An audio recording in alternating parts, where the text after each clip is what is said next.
to my GT project. And first I will read you my designing spaces which I did in school. First off, we have the famous architects that I will read to you right now. First we have Frank Lloyd Wright. He's an American architect and he designed more than 1,000 structures.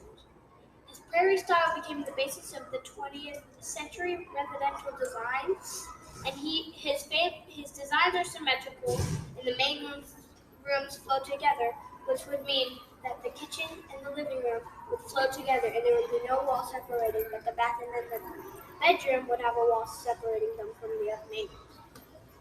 And then next we have Walter Gropius. He's a German-American architect, and he's a pioneering master of modern architecture. He worked with his friend to make a modern factory made out of glass, and he designed the famous door handles that are still used today, which are the lever door handles instead of the knobs. Next is this space I designed, which would be and in my classroom, we got to choose a space. I chose the library to design this new space in the library, and I chose to where animals could sit in there with you while you read, and you can be more calm and less squirmy. Okay, but next we have the cost of building materials. We have the four-corner chairs, and those cost $279.56. And then we have 6 stepping stones. The color I chose for the stepping stones are aged charcoal, and they're $753.30. Then we have 3 hamsters. Those would cost $62.97. And the bunnies, which we have 2, is $140. The wood shavings, which we would have 6 bags, covers half a cubic yard and is $72. Next we have the bookshelves. We had 5 bookshelves and they're $125. And then we have a ladder. It's 5 feet tall and it's $520.95. Next we have 4 clear acrylic sheets, which are $633.84.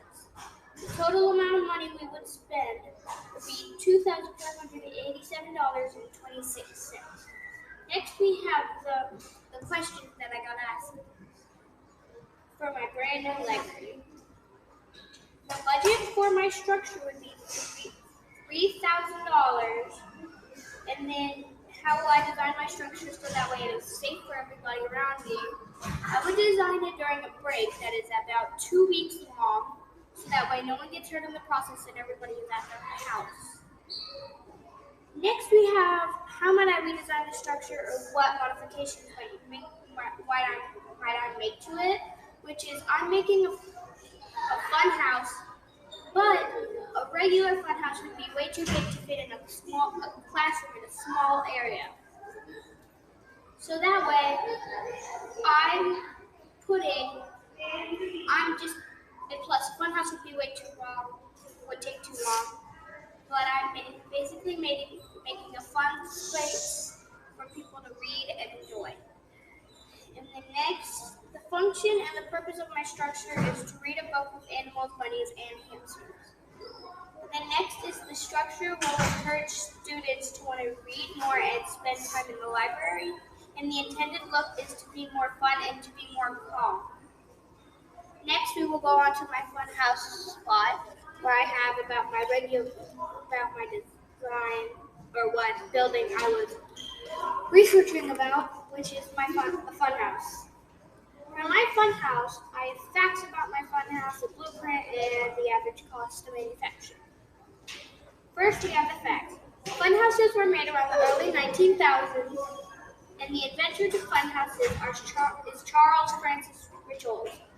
A carnival fun house is an attraction for customers to see unexpected clowns, disordered mirrors, ramps, slides, stairs, rotating barrel slides, and other fun tricks. The word fun house means A building in an amusement park that contains various devices designed to startle or amuse. Fun houses can have many layers of amusement, which means they can have about 2 or 5, or up to 5 really. And then the world's largest fun house is a Canadian mountain fun house. It has 5 floors of amusement, over 70 tricks, and multiple themes, which means it could have 2 themes, space and water. But next we have the fun houses appeared.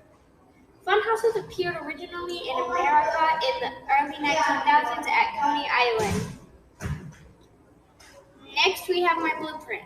My blueprint is really hard to see on the screen, but it's down here, and I will explain it. On the first floor, we have, when you go in, there will be a door over there, right over here, and then you go through the planets, which are up there and hanging. And then once you finish the planet, you will go down to the corner, and then go through the alien bunkers, which are in the back. And then there will be mirrors in the back too. And then you also have the ladder. When you go up the ladder, you go to the second floor. And then once you go from the ladder, you go down. Well, really, you go right, and you go onto the gigantic alien spinner. And then after you spin on that for a little bit, you go to the rolling alien parasite, which you roll onto, and then you go to the small alien spinners. And then there's a barrel slide, which is this, and it's supposed to spin. And then after you go to the barrel slide, you go down the slide to the exit and go back again if you'd like to. And then we got the average cost to manufacture, which is $350,000 and $500,000.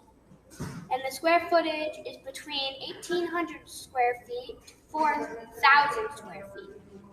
The carnival-style funhouse trailer is 3,200 square feet, and the frame structure is $12,000 and 1,600 square feet per floor. The walls and insulation are $15,800, and it's an 8-foot ceiling by a 45-foot length and 20 feet width. The electrical with generator is $185,000, and the sound with the mics are $125,000. The paint with the wall decor is $61,000, and the license and insurance is $6,800. The total amount you would have to spend to build this funhouse would be